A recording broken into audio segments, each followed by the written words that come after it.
Hey everybody, I'm Zach. And I'm Jesse. You're watching Tesla Time News. Episode 565. Now you know.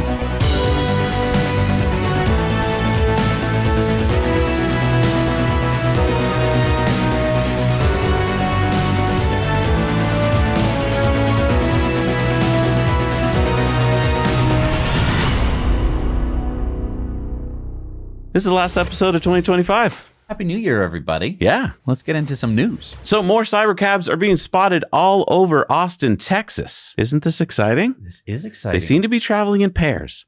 And from what I hear, they have steering wheels. The $25,000 car, Zach! It's all true.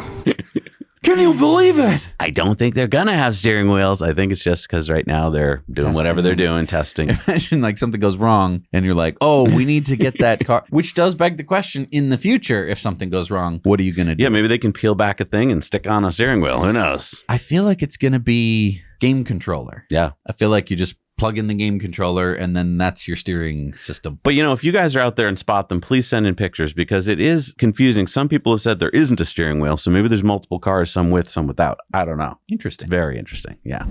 And if you're going to have robotaxis, then you're going to have cleaning fees to go with it.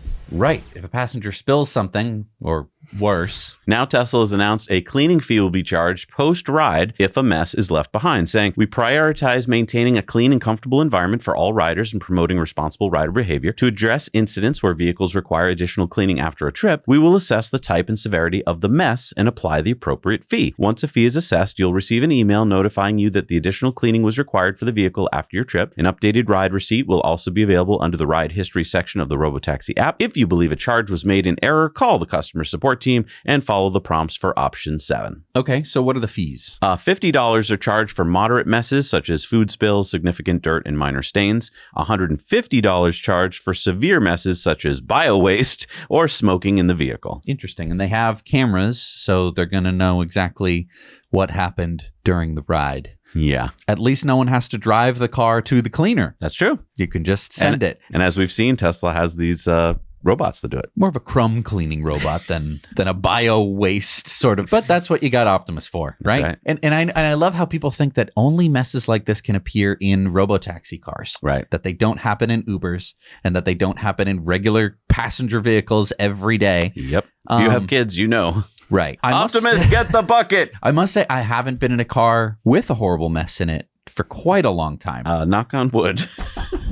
Hey, thanks to Ground News for sponsoring this episode. There's an interesting story. A survey done by the Global EV Alliance found that 41% of EV owners worldwide avoid Tesla for political reasons. That number jumps to 50% in the US and Germany, and even in Norway, 43% said the same. So Musk's politics are now a business variable. It's important to keep up with the news to understand what's happening with Tesla. That's why we keep partnering with Ground News. It's an app and website that processes nearly 60,000 news articles from over 50,000 different news sources every day so that you don't miss out on important stories and see multiple perspectives in one place. Going back to the story, you can see the total news sources reporting on the story and even each source's bias leaning, factuality rating, and ownership, so you get to see the full picture. They also show all the headlines so you can compare them side by side and see how they're framing the story differently. Go to ground.news/NYK to check out their different interest feeds and find the stories we discuss on our channel or their dedicated blind spot feed for more important stories that either side of the spectrum is ignoring. Ground News was actually created by a former NASA engineer who saw a bigger problem with people only seeing one side of the story, something we know our viewers care a lot about too. So we got you 40% off the same Vantage plan that we've been using. That's just $5 a month for unlimited access to a much better version of your current news feeds. Just go to ground.news/NYK or scan the QR code. If you care about the truth on tech, Tesla, and where Elon's taking us next,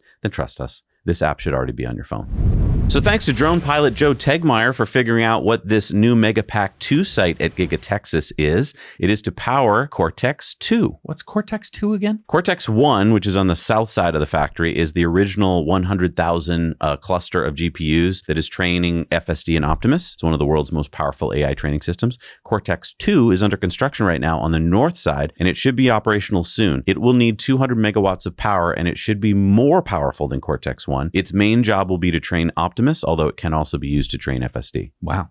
It's crazy that you go to the store and you buy the components to buy a computer. I'm sorry for anyone who's trying to buy RAM right now. But like you need a power supply. And this is the power supply for Cortex 2. So the IG Metall union in Germany is pushing Tesla to adopt a 35-hour work week for its employees. Even though Tesla's employees are not part of the union? Yeah, we'll get to that in a second. So IG Metall argues that current wages at GigaBerlin fall below those at other German car factories and that Tesla's lowest pay grades are not used in the industry. GigaBerlin's plant manager, Andre Therig, who works for Tesla, responded saying, "The discussion about a 35-hour work week is a red line for me. We will not cross it. The election will determine whether we can continue our successful path in the future in an independent, flexible, and unbureaucratic manner. Personally, I cannot imagine that the decision makers in the USA will continue to push ahead with the factory expansion if the election results favor IG Metall." By the way, I think it's relevant to point out that Tesla gave a 4% wage increase in 2025 versus the industry's 2%, and that totals over 25% in wage increases since production began less than 4 years ago. But what did Andre mean by the election? What election are we talking about? He's referring to the upcoming Works Council election at GigaBerlin in early 2026. So even though GigaBerlin's employees are not part of the union, like you pointed out, German law requires a Works Council, or Betriebsrat, which is a legally mandated employee representation body that co-determines key workplace matters like working hours, wages, and conditions with management. It's separate from unions, but candidates often run on union-backed lists. So IG Metall, which is Germany's powerful metal workers union, has been pushing to gain stronger influence in GigaBerlin's Works Council. In the previous election last year, IG Metall candidates became the largest single group, but did not secure an overall majority. So if the Betriebsrat, the work council, votes for a 35-hour work week, then what Andre is saying is that Elon may forgo plans to expand GigaBerlin. We'll have to see what happens. I mean, I have a great idea. Yeah? Let's do a 25-hour work. Wait. Oh, I have a better idea. I have a better idea. 20-hour work week. Oh my God, we could do a 15-hour. No, why don't we just do 10? How about just one day a week? How about 8 hours? No, 7 hours. 7 hours. No, just half day. Half day. We come in. 4 hours. We come in. We just sit down. We have a quick meeting. Coffee. About how we're not going to do anything. We talk all about all the union stuff that we're done. We're not technically part of the union, and then we all get to go home. But how would that be different from any other day? And we don't make any cars. We don't need to make any cars. Elect me to the union. This is a great idea. Love it. Why didn't I think of that? What do we do with the factory anyway? Do we make something? Who cares? Right. Because they're all going to be fired, apparently. If this is... Guess who's going to replace you, German workers? Something called Optimus. Hey, and do you have boring questions? What? Oh, sorry. Let me rephrase that. Do you have questions about the Boring Company's Vegas loop? If so, post them on the Boring Company's X account here, where they said that they are making their FAQ and they would like your questions. Or you can email them to fac@lvloop.com. Interesting. You have any questions? Yeah, I have a question. Yeah. When are we going to get... Ride number 3? Ride number 3. Yeah. Remember the party? They promised back in 2018 that they'd get to me. Number 3. Number 3. So maybe that gives me a free ride at any boring tunnel. Who knows? I'm sure they're going to go... What is that? There's not even going to be anyone there. Please speak your name as it appears on your current federal identity card.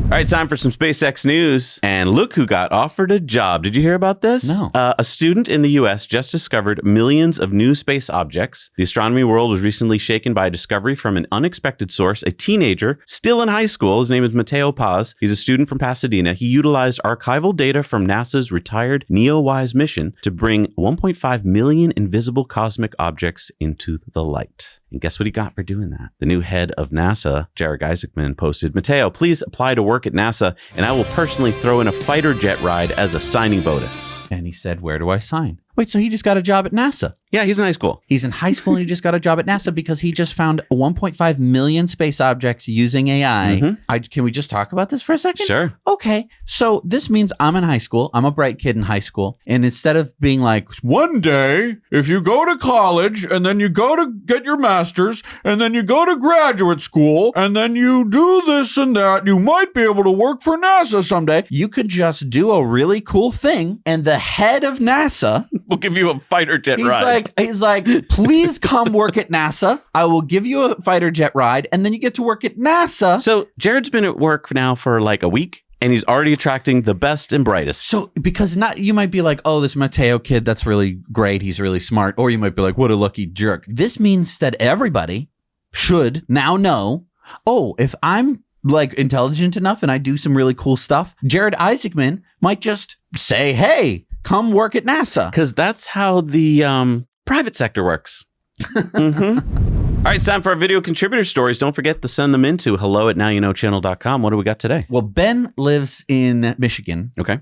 And he tried out full self-driving. Ben wrote in, he said, this morning I commuted from Rockford, Michigan to Stanton, Michigan. It's about a 32-mile drive. It was during a snowstorm, and after about 5 inches of snow had fallen. Here are a few short clips of how FSD performed. I didn't even need to keep it in sloth mode. Noticed one clip for a car splashes the front of the car. I could not see one thing, but if you look at the camera on the front window, it had more than enough clear vision to continue on in a forward safe manner. I had 100% confidence in the car's performance. Normally that would have been a very nerve-wracking ride. I never had to disengage once. This is version 14.2. Now you know. From Ben. Thank you, Ben. I mean, I know exactly what you're talking about. Usually you're just hands on the wheel the whole time because any wrong turn could mean a slip into a tree. So, and I mean, I've been in some pretty gnarly snowstorms. This is one of the worst in terms of conditions. Everyone wants to talk about snowfall. It really depends on have the plows been out. Doesn't look like plows have been out on this road. It's amazing. So you get this churned up, slushy snow, extremely slippery, and obviously the car was going nice and slow. It had a car in front of it, but I mean, that's insane. If you had ever told me, full self-driving is going to be able to drive in those conditions, exactly, I would have said, no way. All right, it's time for our Patreon bonus stories. And on Patreon today, don't forget to enter for your chance to win the Tesla wireless portable charger. That's right. As part of our 12th giveaway, one lucky patron who enters this giveaway will win this, and that could be you. All you have to do is join our Patreon, support us for as little as $1 a month, and you can enter all of our upcoming giveaways and watch all of our Patreon bonus stories. That's 3 times a week. Come on, what are you waiting for?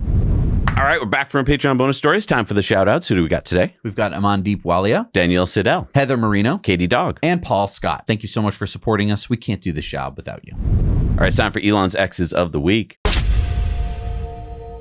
David Cates says, Quality Leering Center has been investigated 13 different times since May of 2022, plus 50 different violations reported by the Department of Human Services in Minnesota. And Elon said, why did they still receive funding and keep their license after so many violations and Zoolander-level obvious fraud? Prosecute Tim Walz. He knew. John Harwood said, hundreds of thousands of people died because of Elon Musk's shambolic Doge operation. And Elon said, you just want your fraud money, you POS scammer. Elon then posted this, for kids who can't read good. Elon said, fraud's so blatant that they don't even bother with having a show kid or sending fake pics of kids. Just stop caring whether they call you racist or not. They do that to scare away inquiries. Doing so used to work, but not anymore. Fraud is fraud, and it doesn't matter what race someone is. X-Freeze says public trust in legacy media fell to a record low in 2025, the same year that X recorded its highest downloads ever. Trust is shifting. Elon says, you are the media now. Hey, that's us. Cernovich says anyone believing those USAID cuts led to death stories is too stupid to function. Although the obvious question, if it were true, why didn't the left-wing billionaires fill the shortfall? Why is it the moral duty of working Americans to fund Africa's population growth? Elon said it's completely false. Bill Gates is pushing this lie despite having over $80 billion